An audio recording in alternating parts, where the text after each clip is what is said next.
Boa tarde a todos. Queria agradecer a presença de vocês e a minha comadre Evelise pelo convite. É uma honra estar aqui hoje com esse tema, né, sobre a angústia. E a Evelise não falou um detalhe que eu gostaria de compartilhar com vocês. Eu sou filha de militar também. E o meu pai, o último trabalho dele foi aqui na ESG, antes de ir para a reserva. Então está sendo muito emocionante eu estar aqui depois de 30 anos.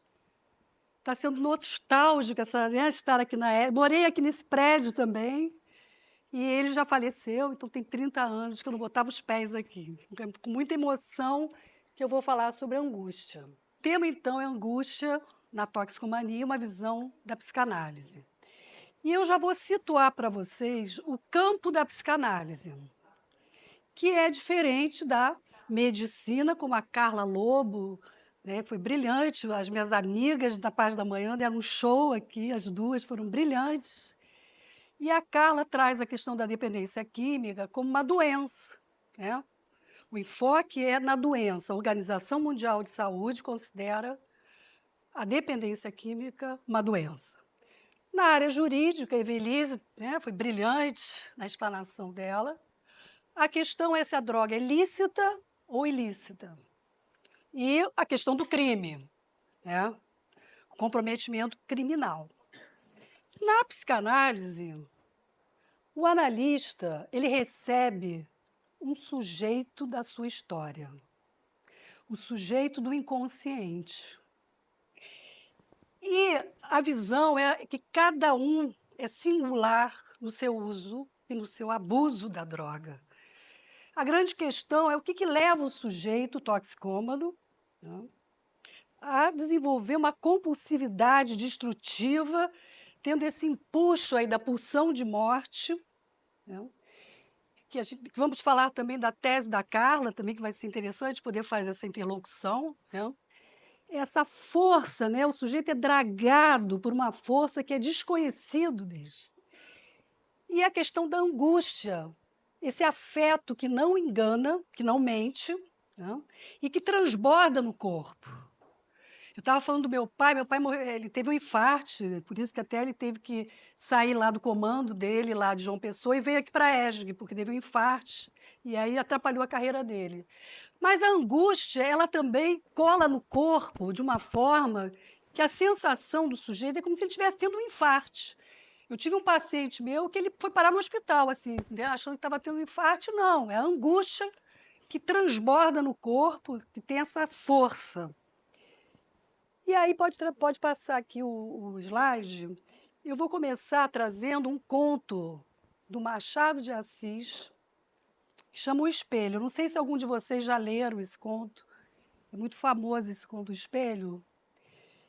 E vocês sabem que o artista, o escritor, está à frente, né? Ele precede o psicanalista.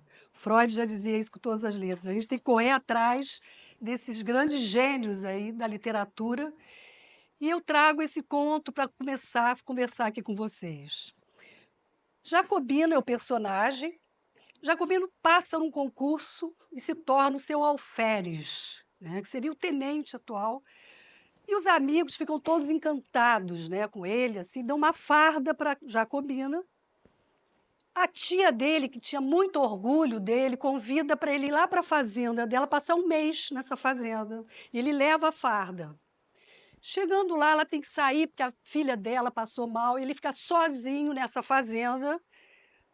E tem um espelho que coloca lá no quarto dele. Os escravos também vão embora, ele fica literalmente só nessa casa e foi tomado por uma angústia, né? Aquela angústia que ele fica ali no mal-estar, não sabe o que ele faz, se ele sai dali.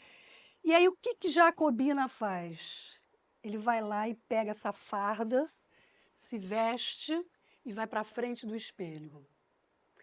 Pode passar essa imagem que eu queria que vocês vissem, né?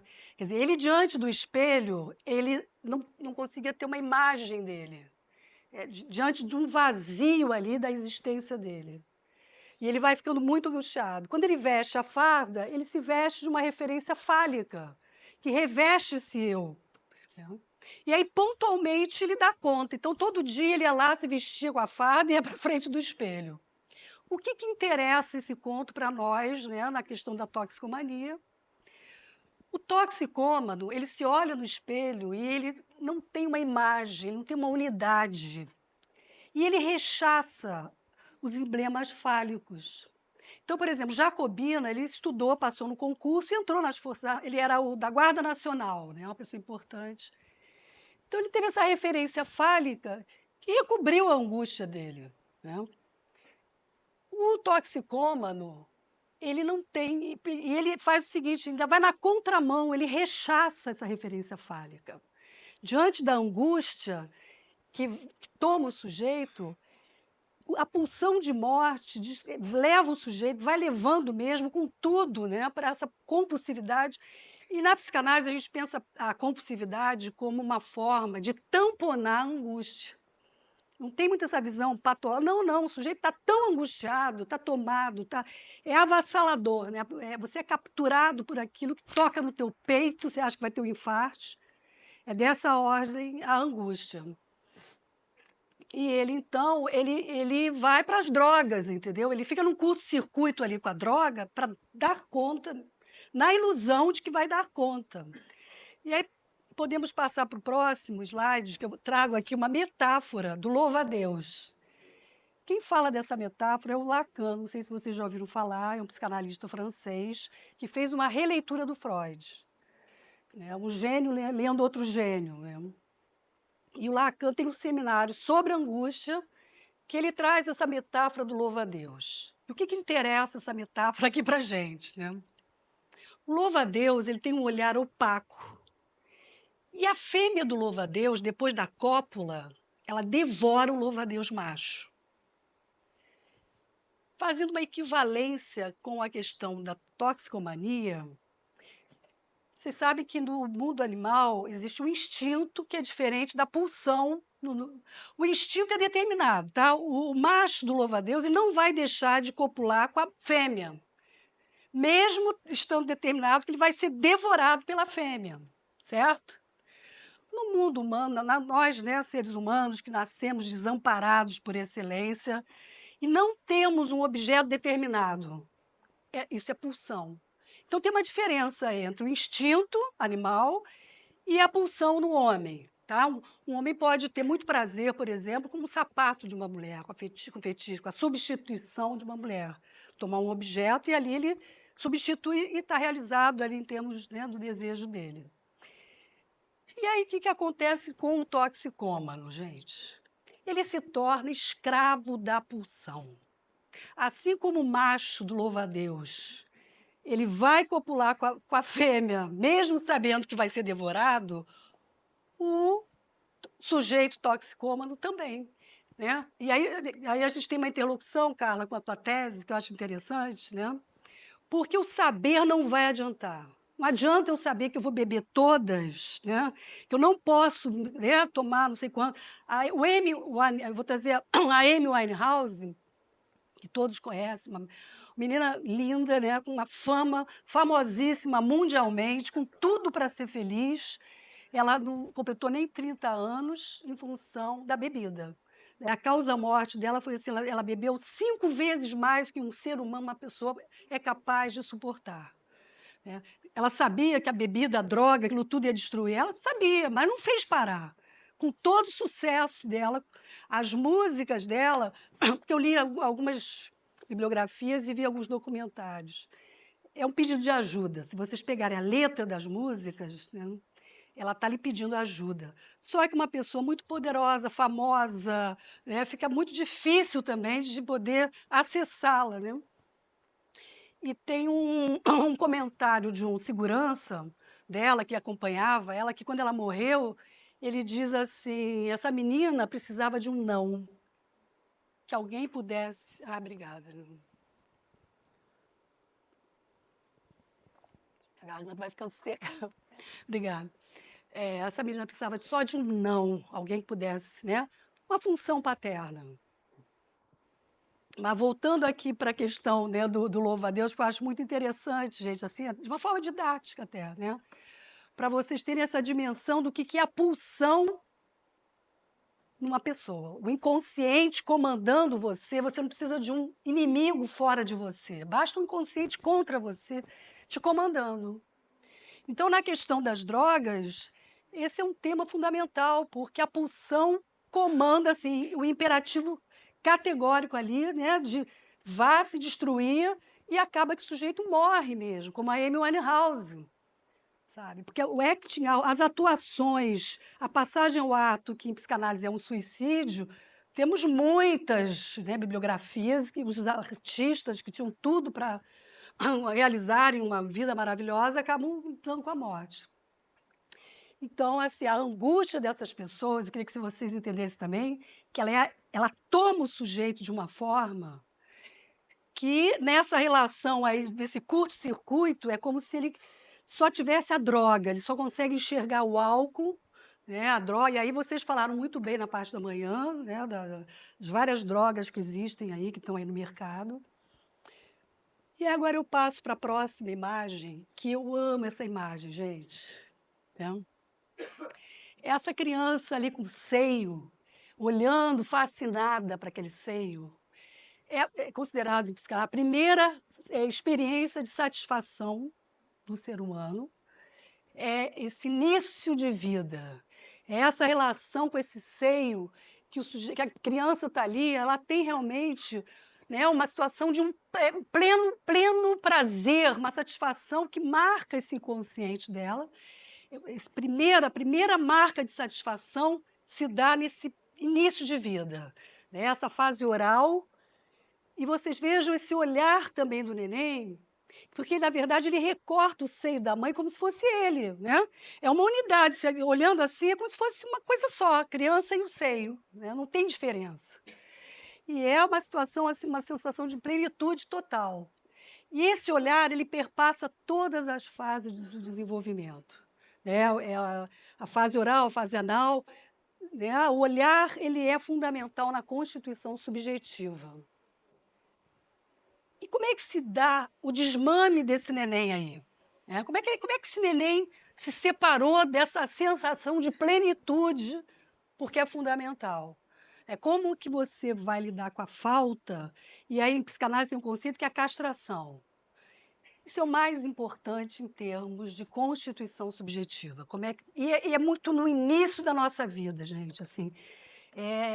Esse corpo do neném ele é mapeado por essa experiência inicial, mas vai ter que lidar com a falta, porque ele não vai poder ficar colado na mãe com esse seio aí, né, nessa relação de plenitude. Ele vai ter que se separar, né? O que acontece com o sujeito alcoolista, o sujeito toxicômano? Ele tem a ilusão de que ele vai conseguir voltar para essa posição aí, obter essa satisfação plena, como se não tivesse falta, né? A droga vai dar conta de tudo, o álcool vai dar conta de tudo. Ele simplesmente ele rechaça, ele faz uma denegação da castração, como se ele não precisasse lidar com a falta. E a falta ela é fundamental em direção ao desejo. O remédio para a angústia tem que ser enfrentada, né? Isso é uma questão básica em psicanálise. E o remédio para a angústia é o desejo, é o apontamento para o desejo. Na toxicomania, o que acontece? O sujeito ele vai para a posição gozosa, né, como se ele pudesse voltar a esse gozo aqui regredido, nesse neném com a mãe, nessa oralidade, como se ele pudesse, sabe, assim, passar etapas, né, pular etapas. E eu trouxe o exemplo do Jacobina, que eu acho muito ilustrativo, que o Jacobina, lá, a angústia dele devia estar sempre presente, mas ele foi passar num concurso, ele foi buscar uma carreira, né, ele teve os emblemas fálicos para lidar com aquela angústia dele. Vai dar conta ele botar uma farda e ter aquele título? Não, é pontual, né? Mas ali o toxicômono, a pessoa, o sujeito que está colocando a droga, ela vai fazer uma substituição desses emblemas fálicos. Pode passar. Bom, aí eu vou trazer dois psicanalistas para a gente poder, que eu recortei e acho muito interessante poder compartilhar com vocês, né? Que é o Sandro Radó. Esse é um psicanalista húngaro contemporâneo do Freud, é mais antigo. E o que ele vai falar em relação a isso? Ele diz o seguinte, que o sujeito, ele regride, né, tem uma regressão a essa pulsão oral, essa imagem que eu trouxe para vocês. Ele considera um orgasmo alimentar, sabe? É como se ele não precisasse nem de um ato sexual, né? Ele se basta ali naquela intoxicação do corpo dele como algo, como uma masturbação desse sujeito, e é uma posição autoerótica. Ele vai atribuir isso buscando esse gozo pleno que eu descrevi lá com esse neném, né? Esse é o Sandro Rado. E eu fiz questão de colocar também remédio na boca desse sujeito aqui, porque a droga pode ser também alguém que está sempre tomando remédio, gente. Né? Não é só droga. Hoje, então, se você estiver triste, você tem um remedinho para a tua tristeza. Né? A medicina está sempre te oferecendo remédios para tudo. E o sujeito pode se tornar um dependente de remédio, por exemplo. Né? Não precisa enfrentar a angústia, basta tomar remédio e ficar anestesiado. Essa imagem aqui, ela é muito importante e eu também estou remetendo a Amy Winehouse, tá? Ela quebra o espelho, ela se arrebenta toda também nesse caminho final. Por quê? O sujeito se olha no espelho, ele não tem uma unidade, ele se vê todo fragmentado. Tem uma fragmentação aí do eu, que se constitui lá nos primórdios, né? Nós nascemos desamparados por excelência. Se esse outro não vier te socorrer, a mamãe não botar o seio, não amamentar o neném, nós morremos. A condição, por isso que é muito diferente do animal. Voltando lá para o louva-a-Deus, o macho não vai deixar de ir atrás da fêmea. Está determinado pelo instinto. Nós não. Não tem nada que nos determine. Sabe? Então, no nosso tema que é a toxicomania, a pulsão se torna imperativo mesmo nesse gozo. E outro detalhe também importante, que aonde tem gozo não tem saber. Aonde aquele sujeito está ali naquele gozo compulsivo, ele está totalmente fora da possibilidade de ter algum saber sobre si. E se ele puder chegar numa análise, é claro que numa análise você vai fazer o quê, né? Qual é o manejo do analista?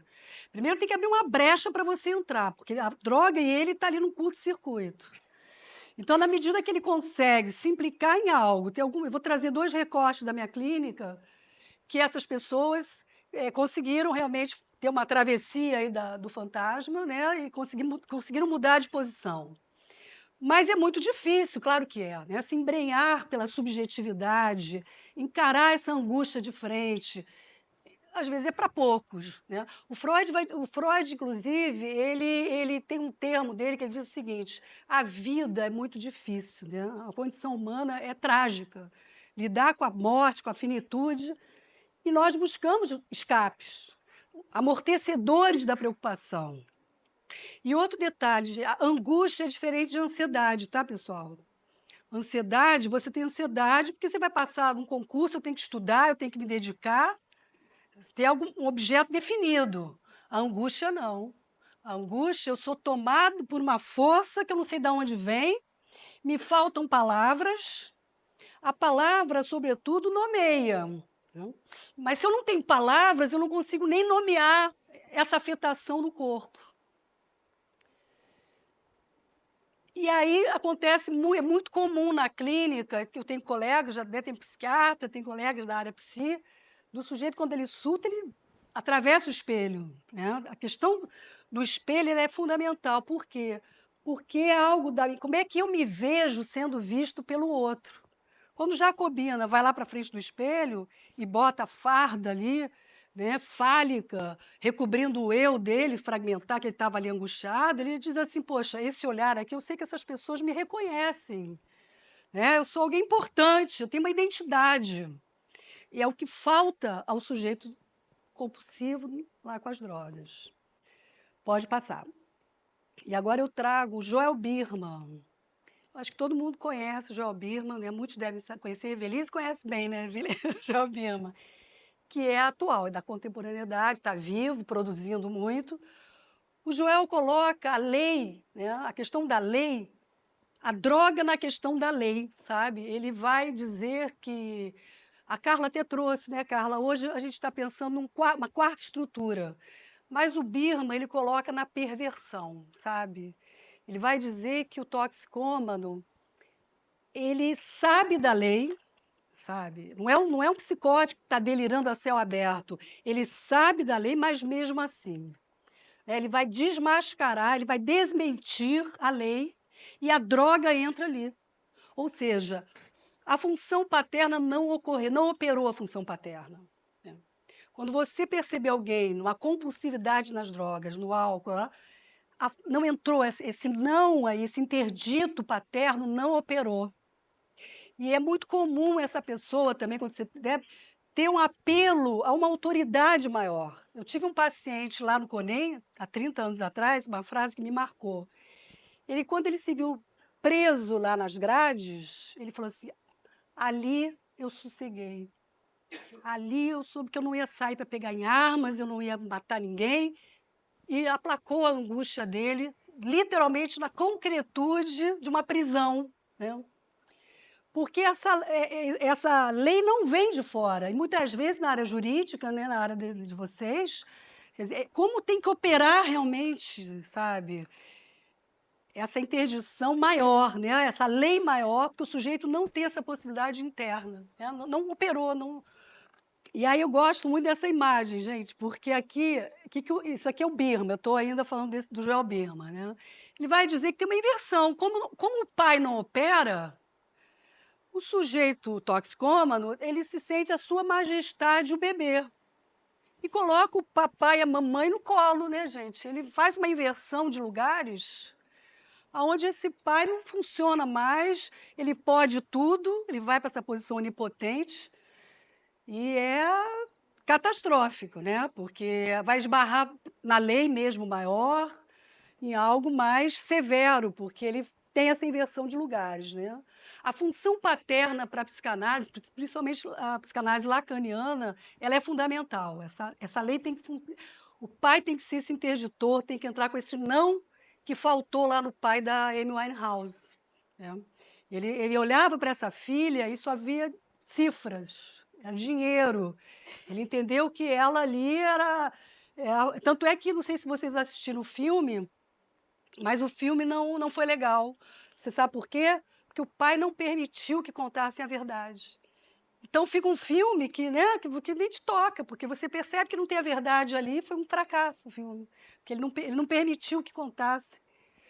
Realmente que o paizinho que ele foi, né, que não. E outro detalhe, gente, vocês sabem que a mãe dela, quando ela nasceu, queria muito que fosse um homem. Já tinha um menino, queria outro menino. Quando ela soube que era uma menina, ela falou assim: "Que merda!". O primeiro significante dessa mãe em relação à filha foi dizer que era uma merda ser uma menina, sabe. Então são marcas. Esses significantes também são muito importantes na questão psíquica, na constituição subjetiva. O nome, por exemplo, é uma marca, sabe, assim, o nome do sujeito diz da história dele. Eu costumo trabalhar muito até, na análise. Quem é que pensou no seu nome? Me conta a história do seu nome, porque tem uma marca simbólica que a gente considera um significante, o nome, né, é importante. Podemos passar para o próximo. Essa imagem, gente, é incrível, né, é muito impactante, porque ela é uma moça bonita, talentosa, com tudo, e foi se degradando como um zumbi, né, ela foi ficando de um jeito. O pai está degradado quando se tampa o vazio com a droga, sabe. Esse é um tema também fundamental para a gente depois até conversar e discutir, debater, porque realmente, o sujeito falta algo que amarre ela no simbólico. A gente costuma falar isso, não sei se dá para entender essa amarração no simbólico, mas você veja o seguinte: nem a fama, nem o talento, nem tudo que ela tinha de maravilhoso conseguiu amarrá-la na vida, né, levando ela ao pior. E aí, essa história da Amy eu trouxe, porque como todo mundo conhece, eu acho que fica fácil de acompanhar. Porque na toxicomania, o que se passa? O sujeito vai ficando impedido de poder lidar com as etapas, né, gente? Ele fica fixado lá nessa possibilidade, como se pudesse ter essa plenitude aí, esse orgasmo alimentar que o Sandro Radó aborda, e eu gostei muito, né, uma posição masturbatória com a droga. Então ele exclui também o laço social, ele vai ficando isolado também das possibilidades, né, de fazer alguma coisa com a vida dele, de construir uma família, de ter uma profissão, ele vai ficando totalmente fora. E eu trago aqui para as Forças Armadas, né, porque o tema, né, eu me preparei dele para falar, para ter alguma contribuição aqui para vocês. E essa escuta do infantil, ela como é que se dá, né? Como é que você desarma essas forças armadas do inconsciente? Como que você consegue tocar nessa criança, nesse infantil? A sexualidade ela é infantil, a neurose é infantil, e como que a gente consegue tocar nesse infantil? É claro que você tem as ferramentas numa análise, né? O analista o manejo do analista para poder manejar. Mas é disso que se trata aqui na questão da psicanálise. E aí eu coloquei aqui, desamarrar o sujeito da pulsão de morte. Esse é o grande desafio clínico, é exatamente esse. Né? Porque a pulsão de morte, não sei se você já conhece esse termo, que às vezes a gente fala, acha que é, mas não é, né? Porque a pulsão de morte tem que estar amalgamada, fusionada com a pulsão de vida. E somos todos nós.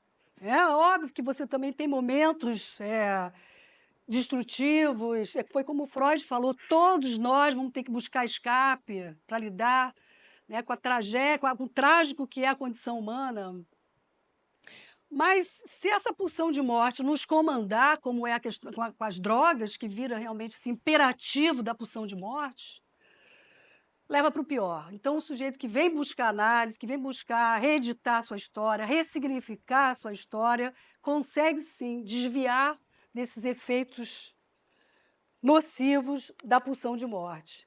E aí eu coloquei essa imagem aqui também que eu gostei, sabe, de poder desarmar essas forças aí do inconsciente, porque não tem como, né? Os emblemas fálicos, eles não vão dar conta. O sujeito vai ter que olhar para enfrentar a angústia sem a farda, né? Trazendo lá a literatura, que eu achei que Jacobina ajudasse ali a poder pensar a questão, né? Mas como é que é esse sujeito aí sem a farda? Ele vai ter que falar disso, né? Não vai ter jeito dele conseguir ficar ali nessa ilusão de que uma patente, né? Ou até o sujeito se apresentar mesmo, né? Chega numa clínica, vem buscar ajuda e se diz assim, olha, eu sou toxicômano, não está dizendo nada. Ou eu sou alguém muito famoso, muito rico, muito poderoso, também não está dizendo nada. Vai ter que desviar disso e poder trazer essa criança, esse infantil. E já caminhando para o final, eu trago essa imagem que eu achei muito impactante, é da capa do livro de uma amiga psicóloga, que faz até um trabalho muito bonito, sabe? Em relação aos 12 passos, que é você poder olhar para dentro, né? Poder se ver. Esse é o grande desafio de todos nós. E eu deixo também essa palavra aqui para vocês como uma prevenção. Eu sei que tem muitas psicanalistas dentro das Forças Armadas, tem até colegas na Marinha, que tem uma escuta. E essa prevenção, ela é fundamental, já foi falado muito hoje aqui, né? E vou trazendo o tema da angústia, que eu me propus a falar, quer dizer, a angústia é um sinal de perigo. E o sujeito tomado por angústia ele não pede ajuda. Né? Então, cabe a nós, profissionais, estarmos atentos a esses sinais, né? De poder acolher, de poder oferecer uma escuta e visando esse olhar aí para dentro do sujeito. E é isso. Obrigada aí pela atenção de vocês.